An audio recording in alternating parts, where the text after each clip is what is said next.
How did I just stumble across this Alex Rider series? Oh yeah, I know. It's because it was on IMDb TV, whatever the heck that is. I ended up finding it on Amazon Prime. But either way, I was really excited to see this series there because Alex Rider was one of my favorite book series when I was a kid. Now, it's been about 15, 20 years, and I think I got to like book 6 or something. Maybe it was called Archangel. Anyways, I remember nothing about this book series, and that's probably not a bad thing because now I'm not going to constantly be comparing it to this series, and I can judge this for how good it actually is. I'm going to start off with some spoiler-free stuff for anybody that hasn't seen it, and then we're going to get into some spoiler talk and speculation about what's going to happen in the next season. I'm Keegan, and we are going to talk Alex Rider.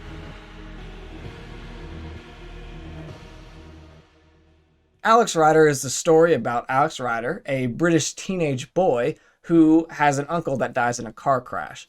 Now, Alex doesn't really buy this, so he does some investigating himself and finds out that his uncle was part of an intelligence organization and was actually murdered. Now, then the intelligence agency needs Alex because his uncle was working or investigating this school, this boys' school, and it's not really all boys, so I don't know why it says that, but anyway, they need a kid to go in there and take a look around for him. And that's actually one of the first things that I really love about this show is, as ridiculous as it sounds, of having a teenage boy become an ops agent for this intelligence organization, they work it in a really clever way here. Now, what they do is they essentially have everybody that's on the staff say, this is a ludicrous idea. We should not be doing this. This is illegal. This is wrong. And the head guy is like, I don't care. Do it. We need an op. We need to get this kid in there. He needs to report back to what's happening. And I like that because they showed that this is ridiculous. And the whole point of it is that it's crossing a line to do this to a young boy. But in that respect, I think it really works itself in well to the story narratively. One of my main absolute pros about this show is how beautifully it is shot. The sweeping landscapes and the stills, the quiet sounds, it's excellently done. Now, this looks like it could be studied in a directing academy. In fact, it was probably someone that went to a directing academy and said, I'm going to do the textbook way of shooting a movie or shooting a series. Now, Alex also has this friend, Tom, and his friend's actually really smart, and through the whole thing, he pieces together things here and there. He's not always right, but he gets kind of close, and Tom is actually a way bigger character in this than I thought he was going to be. I thought once Alex goes and gets shipped off to school, then Tom would just be fade away into the background. But Tom actually had a part through this entire series, and I liked it because Tom was the only part of humor or levity that this series really had, and it kind of needed it to balance out the dark themes and tones for the rest of it. Overall, I really liked this series, and if you were on the fence before, you definitely go watch it. If you had never heard about it before, you can find it on Amazon Prime or IMDb TV if you have that. If you are a directing student, take this to your professor and say, let's study this because it is that well directed, I think. But now, we are going to be getting into some spoilers and getting a little speculation of what happened really in season 1. Starting at the beginning, I thought it was absolutely ridiculous that the intelligence organization went after Alex and tried to destroy his life after he declined that afternoon. Like, at least let the kid sleep on it. You gave him his card so that he could call you, but he didn't even get the chance. He wasn't even in the house for 2 minutes before you busted down the door and said, actually, you're coming with us. You know, he was going to do it anyway because he's determined to find out what happens to his uncle, so it was really just in poor form to force his arm at the beginning. Now you've started the relationship off poorly. Tom, through this entire series, is super smart, and he pieces together all this stuff, maybe not completely accurately, but he's a very intelligent kid, so I thought it was completely out of character for him to make that video as well. That seemed like it was literally just a plot point to drive the story forward a little bit, because he should have known better than that was going to give his friend away. If your friend's a spy, you don't freaking tell someone that he's a spy or make a video about it. Some propaganda seems a little crazy to me, but, you know, I think it was a plot point, and maybe he is a high school kid, so maybe he was just really stoked that his best friend was doing some fun stuff. But I don't know. Alex also does a really great job of playing different characters, and I was really impressed to see him sink into different roles, because as a spy, he needs to do different performances and have different personas, and he's really able to sink into the character. And when he was over at the friend's house, I also thought, what the heck? You're going to shoot at somebody? That's absolutely ridiculous, because I thought they were going to say, oh, we're just shooting blanks at you just to scare you, which still is very dangerous and you should not do that. But to actually shoot live ammunition at someone, that seems crazy to me. Even for some super spoiled rich kids, shooting a gun at someone is incredibly dangerous. I don't care if you're the best shot in the world, you shouldn't be doing that unless you are okay with hitting that target. So I didn't like that. I did like how Alex outsmarted him and then broke that guy's nose. I thought that was pretty cool.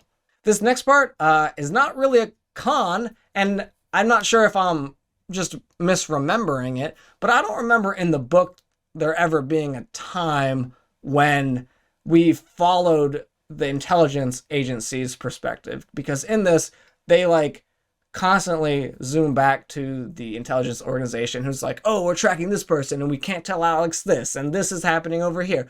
But I feel like in the book, and I could be remembering entirely wrong because I don't remember almost anything about this book, but I thought it was pretty much all from Alex's perspective, and we didn't know what the intelligence organization was doing. And maybe it just translates better to television to show both sides of the story and see things that Alex doesn't know. But I feel like in the books, that did not happen. So let me know down in the comments if we do actually find out this extra information that Alex doesn't know throughout the book series. And not to be too nitpicky, but I thought Jack's performance was a little bit wooden. I don't know if it was the dialogue or just her delivery, but I thought that she could have done a slightly better job. And I was really appalled at the way that Jack handled a random stranger walking to her house asking about Alex. And then she just was like, oh, it's anybody. I mean, this literally could be the head of like Russian intelligence or whatever, head of Scorpio.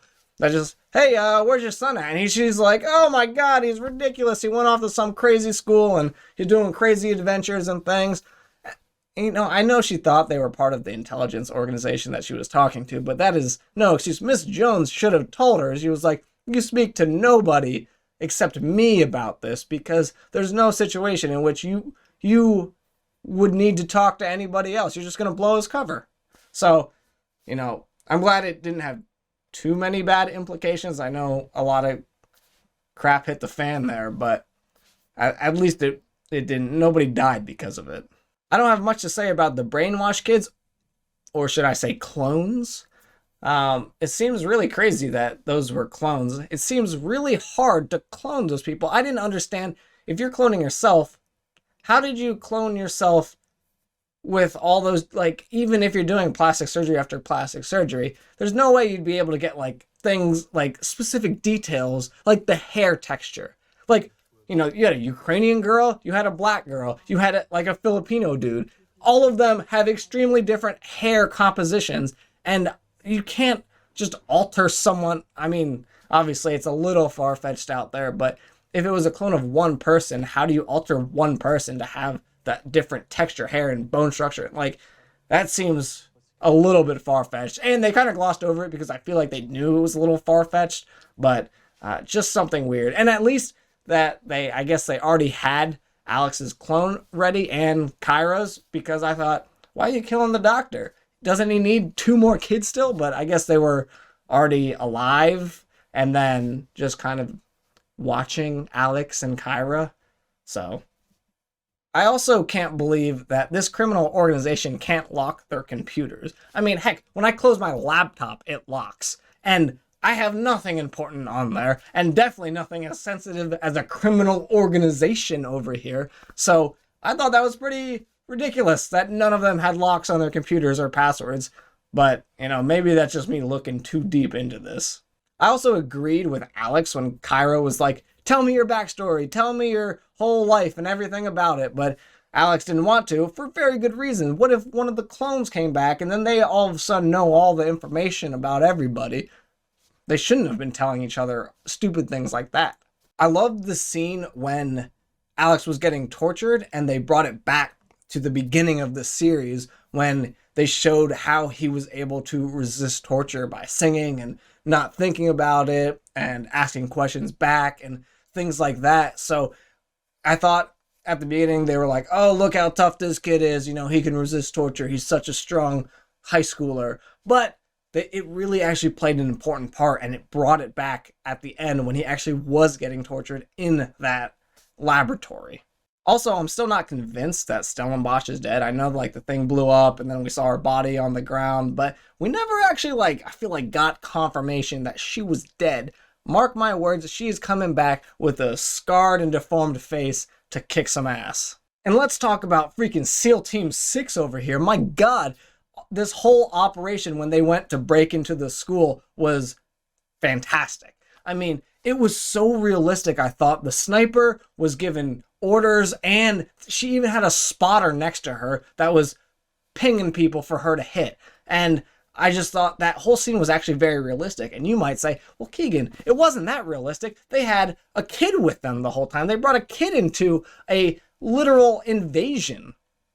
I will argue that at least they didn't give him a gun, because that would have been a step too far for me. I can argue or see something like, well, oh yeah, he knows the layout really well. He can get us around. We don't have time to do anything else. We need the kid. Okay, but give him a gun and then a kid that has no training with a freaking M14? Like, I don't think so. They also did a really good job showing Alex as actually pretty scared during that firefight. I mean, he was breathing heavily. You could hear his adrenaline just pumping through him. And it's a situation that he has never been in before. And people are dying around him. People are getting shot, taken out. He has to be quiet. He can't alert anybody. This is a very intense situation for a kid. And I thought they did a really good job at showing how traumatic it was for a kid of his age to be going through events like these. I'll also say that Tom, I gotta give him a lot of props for a psycho trying to kill him and, you know, wrap his body in plastic on the floor and disappear his body. He held himself together pretty well, and he was not as messed up as I would think a kid of his age should have been for being in literally 2 seconds away from death. I'm really glad that they wrapped the clone stuff up really quickly. I could have seen an entire season where it's just Clone Alex going off and wreaking havoc, and just everybody is really mad at Alex now and he doesn't know why, and there's a lot of miscommunications, and I think that lends itself to a lot of miscommunications over the time. So I'm glad they wrapped that up in one episode, because I could have seen an entire season dedicated to just that. I'm really excited to watch season 2 now that it's out, and if you have read the books and can tell me some of the differences between what happens in the books and what is happening in this series, and if they're close or not close at all in comparison, I would really be interested to know and kind of remember a little bit of that. But for now, I'm going to hop back into season 2. I will catch you all in the next one.